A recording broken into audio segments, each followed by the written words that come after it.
And one of the common sort of sanity checks is, would I be happy, like, would I send this to a friend or a family member to answer the question that this post has been built to answer? If a family member has this problem, would I be happy to send this piece of content to them? And if that answer is a yes, then that's great. You've probably passed that check. Welcome to Authentic AI for Entrepreneurs, the podcast that shows you how to leverage the power of AI technology without wasting your time or selling your soul. Let's embrace making AI work for you. Hey, my human friend, and welcome back to the podcast. I'm your host, Kinsey, and oh my gosh, I can't wait to share today's conversation with you. We were able to chat with Jon of Originality.AI, and he founded an AI technology that actually tries to detect if a specific piece of copy was written by AI. And this was just such an eye-opening and interesting conversation. Jon shares how his software kind of works, and he shares why it really is so important, not just for the people who are hiring writers who really don't want their copy to be written by AI, but also for the books that are being published that was written by AI that may not be sharing the best information and or could be dangerous to people who are reading them. We also talk a lot about the relationship between writers or content creators and the people who are paying them to create content and how we can really navigate that relationship moving forward. And of course, Jon shares about false positives and kind of really demystifies, to use an AI word, what his software does and kind of both the relationship between the people who are using it and the people who it is being used on, so to say, right? So I really, really enjoyed this conversation, and I really think it's important, especially if you are a copywriter or a content creator of some sort, to listen to this so that you can kind of be aware of what may be happening, what may become a new normal moving forward, and how you can work with your clients who may want to use software such as Originality AI in a way that is transparent and, doesn't cause any tension within your relationship or anything like that, right? So I know you're going to love this conversation. I know you'll find it to be super, super interesting. If you do, make sure that you share this with another business buddy who could also use to listen to it, and or share it to your Instagram stories. Make sure that you tag me. I am at Authentic AI for Entrepreneurs. If you tag me, I will be able to reshare it, give you a follow, and just continue cheering you on over there. And hey, while you're at it, why not leave us 5 stars or a friendly review on whatever podcast platform you are listening to this on? Because we really, really appreciate it, and it does help us to continue building our Authentic AI community and just spread the Authentic AI message. Okay, without further ado, let's go ahead and dive right in. Hi, Jon. Thank you so much for coming on the Authentic AI podcast. I'm so excited to bring you on the show. Hi, Kenzie. Yeah, excited to be here. Always happy to geek out about AI. Oh yeah, you were in the right place, man. But before we dive into all that, I did already introduce you just a little bit in the intro, but I'd love to hear from you. Who are you? What do you do? Who do you serve? Yeah, sounds good. Yeah, so background is as a mechanical engineer, and then built up a sort of side business of content websites that turned into a content marketing agency. Where we were getting paid by clients to have our writers build content and sell that content, and then we sold that agency and then had seen the need coming, and this predated ChatGPT, but the need coming for the ability to identify whether or not a human wrote a piece of content or an AI wrote a piece of content. And then that's where Originality.AI was born. And we serve anyone that's publishing content and they need to know if they were paying a writer $100 for that piece of content or $1,000. Was that copied and pasted out of ChatGPT in 5 seconds or not? So that's who we serve. Oh, yes. And I have actually heard, a few different stories about this sort of situation just from guests on the show here. And I can't wait to dive into the nitty gritty of all that. But let's just start off by kicking it off with, can you just explain to us what is Originality AI and what does it do for us?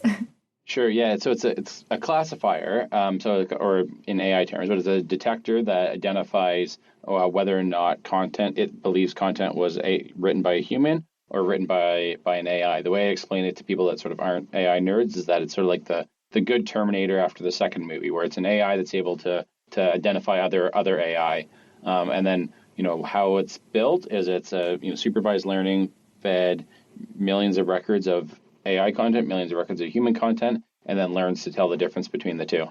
Yeah, I know. This is just so interesting to me too, because I have heard, I think it's a really, important piece of software. We'll talk about that in a little bit, but I've also heard of, copywriters saying that their clients came back to them saying it was written by AI and they're like, but it wasn't, or I think I heard Yeah. another story about that recently too. So kind of what are some of those indicators, I guess, that your technology is looking for when it comes to classifying AI or not AI?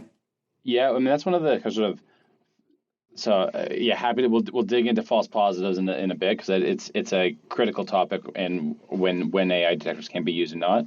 So it's kind of one of those really fascinating things with when it comes to AI is that you don't always understand. You built it, its performance metrics, but you don't exactly know what it's doing under the hood. The same way that ChatGPT has some surprises with what it can work. We had a surprise. We had sort of an emergent property get revealed with our AI where we had never trained it on foreign languages, and then our core English detector, and else it became effective at detecting other languages, even though it had never seen it and we had never advertised that it should be used for that. So the short answer is we don't know. The long answer is previous detectors that were kind of called bag of word detectors were like, oh, it has this kind of punctuation, it has this kind of readability or perplexity or burstiness or some other metric that was related to human writing. Those no longer are effective, and we don't know what the patterns are that our detector identifies. Wow. Okay. I love hearing this because I think that also gives us, it's not something that's probably talked about a lot when it comes to how these AI technology is created. And for sure, I have experienced some weird things with ChatGPT too. And it's just so funny to hear that like this really does have kind of a mind of its own and we're kind of all figuring it out as it goes along and stuff. So yeah, we'll dive into some of those false positive things in a little Yep. bit, but let's start by why don't you share, why this is a really important technology? I know you have a story about the mushroom book that was thrown on Amazon and everything. Yeah, I mean, there's sort of like the really easy to understand need and use case for this, where it's like you're happy to pay a writer $100 or $1,000 for an article. You're not really happy to find out that they copied and pasted it out of ChatGPT in 5 seconds. I mean, that's a pretty simple sort of monetary. Like if you're okay with using AI, then the value exchange between the writer and the person purchasing the content needs to be evaluated and made fair for everyone involved. So that's like the simple use case. But then beyond that, I mean, if AI runs wild in the world, what are the societal consequences associated with that? We did some work with the New York Times about travel guides that were AI generated recommending potentially dangerous suggestions on their trip. And then we did some help the Guardian do some research on where they were looking at books that were about foraging, about picking mushrooms. And one of the lines in the book was if one of the ways to identify the type of mushroom was to taste it, which I think most people learn from a pretty early age that you don't eat mushrooms because they might kill you unless you really know what you're doing. And thinking about an AI book being the teacher of what is safe and not safe when it has no idea is scary. So I think that and then the societal harm associated with election, mass propaganda, I think all becomes concerning. And so we're solving sort of the small problem from like a fair economic transfer between writer and publisher to hopefully trying to help address some of the alignment issues and societal harm that comes from this sort of explosion and use of AI that we have never had to deal with before. Yeah, totally. I'm so glad we're talking about this because it can be very like nerve-wracking and scary. And honestly too, I don't think that a lot of people still realize, especially when they're just starting to use these tools, that like they can be wrong. They can spit out information that's like not the best, not only like not factual, but also not aligned with the message or the strategy or the brand or whatever it is. And so, yeah, I'm a big proponent of having people bring their own expertise to AI tools and like using these tools as an assistant to help them along the way, and also being able to make sure that they themselves can understand if the output is correct or not, right? For sure. Like, and I think, sometimes people are surprised when I say, like, I'm not anti AI for content creation. I'm just pro the transparent use of it. And so we have some of our AI research team are English as a second language and use AI heavily in some of the writing that we publish and share, because they're doing exactly that. They're bringing their expertise, and then the AI is assisting them in making sure they're able to communicate the knowledge that they have. Yeah, for sure. And I think it's like so important to think about as well. And this is like one of those scary parts of it is like, okay, well, if you are using AI and it brings you something that's like false and you just choose to believe it yourself, like, oh, well, like all in a way, but like the fact that sometimes like people are publishing guides or books on Amazon that could potentially cause harm to these unknowing people, like that's definitely something to keep in mind, and definitely just like spread the word about at least. For sure. I mean, one of the other studies that we've done that was sort of interesting in terms of where AI generated content is going and being used is in online reviews. And so we looked at online reviews. I think most people, if they were going to read a review, and they had a choice between read a AI generated review or read a human generated review, which one they would choose. And so what we found out was that in some review sites, up to 30% of reviews since the launch of ChatGPT are AI generated. Some of them are probably genuine and somebody just used it to make sure their English sort of was proper. Others are probably just fully made up and sound super convincing. And so, it's a challenge where every time we go online now and we read a review, do we need to complete a Turing test where we're trying to figure out behind this screen, is it a human, or behind this screen, is it a machine? Wow. Yeah, that's so true. I know it's hilarious. I've been, using AI in different ways, testing different things. And I was using it to write a sales page for one of my offers. And I just had it like come up with like, testimonials, suggested testimonials, whatever it Yeah. could look like and stuff. And I was like, dang, these are good. Like, Right. dang, I kind of want to use, like, I wish I could use these in a way. But yeah, I know. I think it's hilarious how like convincing most Yeah. AI tools are. Like, I don't blame people who like find it believable when it says something right. That's why we need to keep talking about it. And I swear every podcast episode, I'm like, guys, it's not always correct. Just get that in your head. Remember it, because it will try to convince you it is. For a long time, your sort of our filter about is this content trustworthy and believable was, it's like, there's a spelling mistake in there, there's a grammar mistake, there hasn't been too many eyeballs on this. This is, your hair would start going up, your BS detector would start to increase. But now it's the opposite, where it's just so incredibly convincing and better written than probably 95% of the world can write, definitely including myself. So it's pretty impressive. Yeah, for sure. I know. And it is hilarious though too. Just I've been kind of sharing with people lately, like some of those definite like telltale signs that I can detect as like a human reader and an avid user of ChatGPT lately. Like, guys, don't use the word unlock, don't use the word unleash. Like those are all over the freaking internet, and it's pretty much a telltale sign that ChatGPT wrote it. Is there any other telltale signs that you have noticed? So I'd say early, so 3.5 definitely still has some, like a lot of like in conclusion and because of and therefore, like it's like they really sort of stress that, like that joining. Like I think they seem to want to like merge from one thought to the next. And in conclusion, as a result of like anything like that, it's sort of is a definitely seems to be common in an unmodified prompts around, and 3.5 especially. But when you get into sort of 4 and tell it to rate like X, then all of that sort of those human capable signs start to disappear. Yeah, yeah, for sure. Let's talk a little bit about who might want to use Originality AI and like in what ways and stuff. Do you is your software mostly for like kind of the bigger companies, and or like is it for someone who's trying to test a review to see if it's real or not? Yeah, so we have a pretty shocking sort of range of users from everything you just described, and then some really odd ones that we never thought of. We're building for the world of content marketing, so where people get a piece of content from a writer, need to make sure that piece of content meets certain specifications, and then get it published. So we're building a fact checking solution. It's live and in beta. It's not perfect, but it sort of helps with the fact checking process. Readability, spelling, grammar, sort of all those kind of features are what we're building into Originality. And so it's really for that marketing professional that gets a piece of content, is going to be publishing it on their site, and they need to make sure it meets certain standards.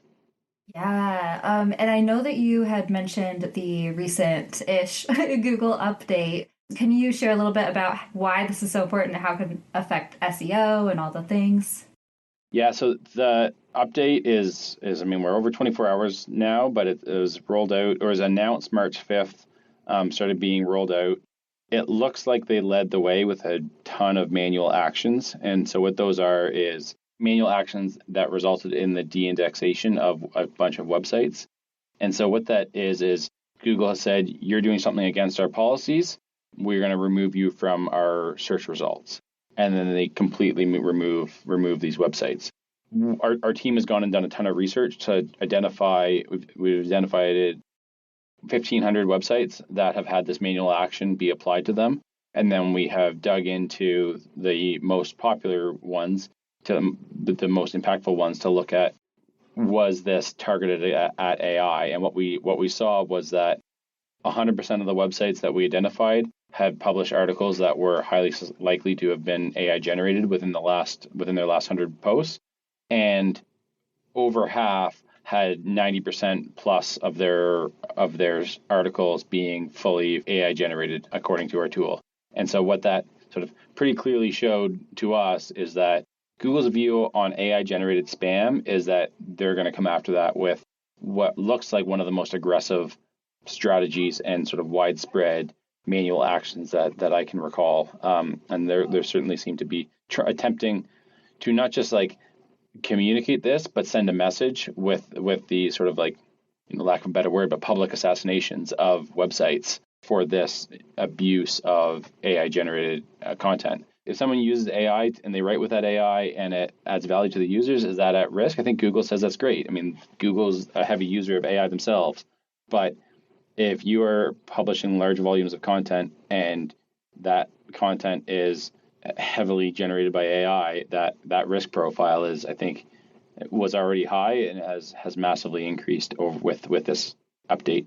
Yeah, yeah. Okay, I'm glad that we kind of, I know it is kind of this weird gray area, isn't it? Where it's like, this doesn't mean you can't use AI tools to Right. write blogs and stuff, but it's like, yeah, and I read the update too. It's like ensuring that it is not spammy and that it is helpful to people and stuff like that. So, yeah, do you have any thoughts about like if you are like a small business owner and or working with someone and you're wanting to write blogs and not get hit by Google and stuff with AI, do you have any thoughts about like how you might go about doing that or anything? Yeah, so I think for sure it's a spectrum, right? It's always the case, right? It's like in Google it's hard because it's like backlinks are bad. Like, backlinks are pretty darn important in Google. Certain kinds of backlinks are really bad. Certain kinds of use of AI is bad. How do you tell the difference? Which I think is your question, and is exactly the right question for us to think through. And one of the common sort of sanity checks is, would I be happy, like would I send this to a friend or a family member to answer the question that this post has been built to answer? If a family member has this problem, would I be happy to send this piece of content to them? And if that answer is a yes, then that's great. You've probably passed that check of helpful. That being said, you need to be, I think, careful to not twist yourself into knots where you can say, hey, but my prompt adds value and therefore I can publish 1,000 articles a day and they're all helpful. That's probably not true. You're probably doing a bit of mental gymnastics to get to the point to say that these 1,000 articles that I pumped out without any human review because of my prompt and my enrichment of data are all truly helpful. Probably not true. But if you're happy to send it to a family member to solve their problem, then that's probably a good filter. Oh, I love that like tangible kind of process that we can take because, and I love that too. That's exactly what, that's what I say to people a lot of times is like, whenever I'm reviewing my captions or something for Instagram, like I go back through and I'm like, would I want to read this? Like that's kind of how I go through and I'm like, okay, am I getting bored with my own writing right now? Like, okay, let's change this up so that I can make it better and stuff. And that's essentially the same thing with the blogs that you're saying. But I love the family member twist too, because I do think it's hard a lot of times for people to think about like it from their own perspective. And it's like, would you send this to mom, to help her? Well, then yes, like I love that. So Yeah. that's a really great way to think about it. And to just like ensuring that you always, always, always have at least one read through as a human being of whatever the heck you're putting out there that's coming from ChatGPT, right? For sure. Yeah. Absolutely. Yeah. There's an interesting concept called sort of the fuzzy line of competency of AI, where it's not clear. It's like spreadsheets. You know what they're capable of. The boundary of what AI is capable of doing and not capable of doing is not crystal clear. Yeah, for sure. Okay, I kind of want to talk a little bit about like let's talk about relationships between maybe like content creators or copywriters and clients in a way, right? Yep. Because it seems like, your tool is very helpful for people who are wanting to make sure that the content wasn't written by AI. And like there's also copywriters and content creators who like AI is really helpful and like what if they're transparent with their clients and all the different stuff. So do you have any thoughts about how clients and copywriters could communicate with each other about this stuff? Yeah. So it's we thought when we were building this that this was a tool for the writers, and we still think it is like that. That's because if we're in a world where a writer is competing with somebody that doesn't speak English but can copy and paste, where do you still extract value from completing your craft? But if your craft becomes indistinguishable, so I think that's who we are really truly trying to help, because it creates transparency between the writer, the publisher, an agency, and the customer, whatever that sort of transaction is from writer to the person that is ultimately receiving that piece of content. And so we aim to drive transparency through that system. The challenge that we face, and maybe we can talk about false positives now, is that classifiers are never perfect. Our tool is not perfect. There's a lot of misleading marketing from AI-Detectors that claim sort of 0.01% false positive rate. That's wrong. It's just not true. We've tested them all across tens of thousands of data sets or tens of thousands of data points, and it's just no detector has that level of false positives. We definitely have the highest accuracy rate and sort of in class false positive rate, which is like a 3% false positive rate, which is higher than we want, and we know it causes pain with writers who write a piece of content, send it to their editor, and get told that it was AI generated. It's painful. We get that. It sucks. We're trying to make it better. It's unfortunately the world that we live in now, where I think the alternative of a world with no AI detectors and where AI detectors are gone is you're now needing to compete against anybody that can copy and paste out of ChatGPT for a large percent of writing assignments. And that's not a great world either. So that's how we view it. We've also are trying to do stuff to help writers. So we have a free Chrome extension. So we know false positives happen, and then we have a guide on what you can do if you get accused of a false positive, where we have a Chrome extension that goes into like all the nitty-gritty metadata in a Google document, and then recreates the whole writing experience. So you can send a report to show if I wanted to use AI, I wouldn't have spent 3 hours painstakingly writing this document, and here's some data that says there are false positives. Here's my historical documents that show I don't use AI. This is not, I did not use AI. And we found that to be helpful. Imperfect. We'd love our classifier to be perfect. We're working on that, but I don't think we'll ever get there.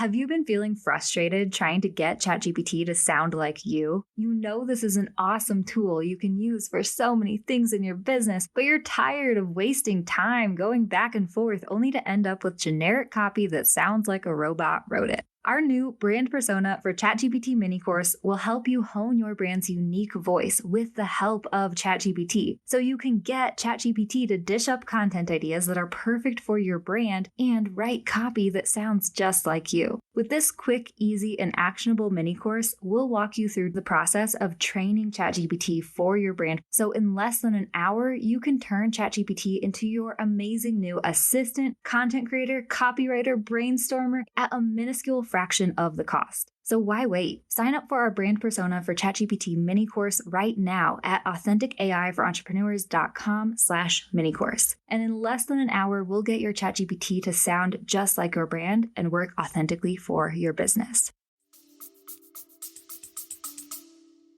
Yeah. And for sure. Oh, I'm remembering the other story that I heard about the false positive. I think I just read it in a newsletter or something, but like some student's dissertation was claimed to be like written by AI. And then she was like, what the hell? I had to go back and like kind of try to prove my notes and like, but it's like, it's also really good to think about these sort of, I think that's why like it is great to maybe for content creators, copywriters, to ask up front, like, is this something you're concerned about? Like, do you want me to prove my workflow, my notes? Like, just being like aware and like being able to show that from the beginning. And do you find that like if anyone is like in that situation where they're like working with a writer and they're like wanting to test it to make sure it's not written by AI, like, is there any scenario where it could be like partially written by AI and that's still okay? Or is it like just fully not written by AI is what it needs to be? So we have two models, and we're working on a third where because people make those decisions, right? There's some people, law firms are an example, where they don't want to have any chance that AI has touched the work that they are producing, and they want to use we have a model called 3.0 Turbo, which is sort of if any AI tool touches the content, it can often get triggered. And then we have our 2.0 standard, which is sort of more tolerant of AI editing. So if somebody writes it themselves and then uses Grammarly heavily, 3.0 is not, our turbo model is sensitive to that, and we'll detect it. Our standard model will be like, yeah, AI editing, light AI editing is allowed. And then we're working on another model that is sort of, we want to make sure that humans were involved in the creation of this document. Probably a cyborg approach to the document, but we want to make sure that like there is some human component involved, and that this wasn't just a copy and paste job. And so that's sort of like we're seeing that evolve into the use case that people want, where it's like I want to pick what this relationship is between a writer and AI and the product that I'm receiving, and I want to make sure everyone gets compensated and gets a fair economic sort of transaction within that relationship. Yeah, that's really nice to hear, like that you guys are creating kind of like different levels. And also, I love like the tool for the Chrome extension that you're creating as well, just to be helpful, just because, like, exactly, it's not like you guys are trying to. I can see where some copywriters and or like writer editor relationships might be a little bit like tense and stuff, Yeah. So it's nice that you're helping try to like just make the relationship still smooth while still ensuring that like the stuff we're putting out there is helpful to the people we're sharing it with and stuff. That's really nice. Yeah, for sure. I mean, and I think there's also a lot of misconception around those accuracy rates that get claimed by some tools. And I think there's teachers, I think, have been the most susceptible to this, where they're trying to apply sort of a plagiarism checker level of certainty to detection scores. And that just doesn't work. And there are false positives. And I think there's some people that sort of like miss that fact and then try and apply them as if they were a perfect tool. And that's where I think a lot of the sort of like the misuse on both sides of like they're too confident it works really well, and then there's people that are like, it doesn't work, it's not perfect, they don't work, I can't trust them. It's like, well, they're not perfect, but they do have an extremely high level of accuracy. Yeah, and it's just helpful to have conversations like this where we can clarify that too and speak to both sides, because yeah, it's For sure. easy for whoever's on either side to think they're right. Yeah.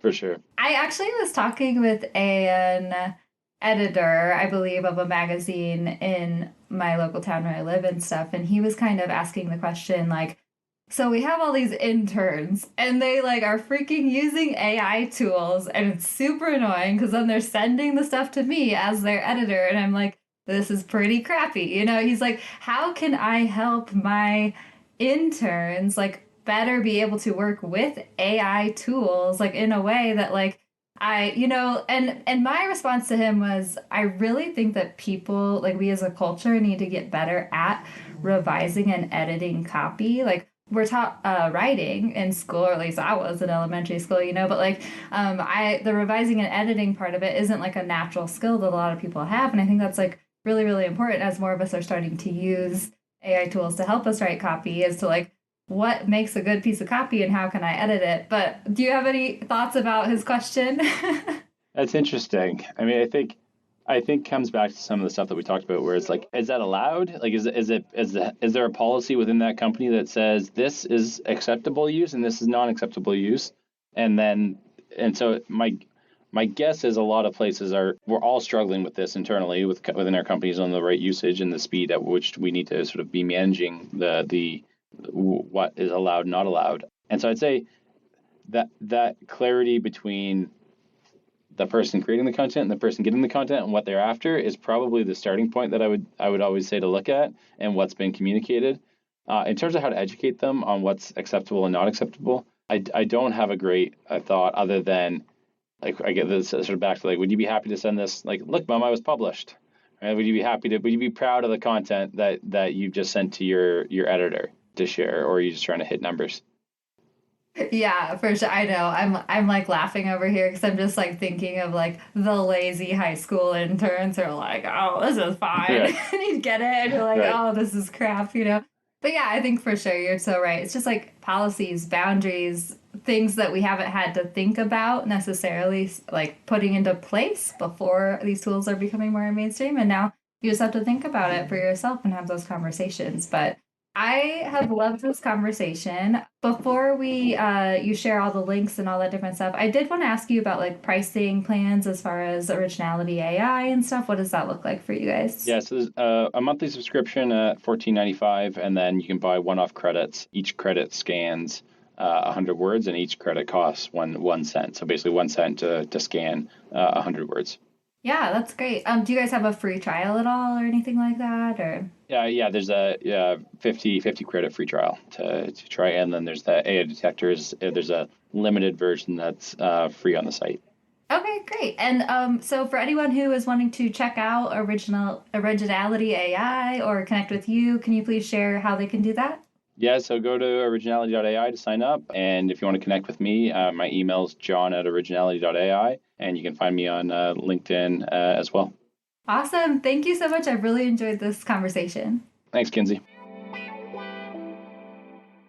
How awesome was that conversation with Jon? I really, really thought it was so interesting and really opened my eyes to the different ways that we really need to be aware of AI written content and copy. And also, even if it is like a little bit scary, if you are a copywriter or content creator, I know that it's important for us to understand what we can kind of expect when it comes to the relationships between your editor and writer, right? Or just, be aware of the conversations that we need to have, the policies that we need to create within our culture moving forward in these different industries, just because that'll be so, so helpful to really just be transparent with it, upfront about it, and all that stuff, right? So I hope that you loved it. And if you did, don't forget to leave us 5 stars or a friendly review on whatever podcast platform you're listening to us on, because that really does help us to continue building our authentic AI community and just spreading the authentic AI message.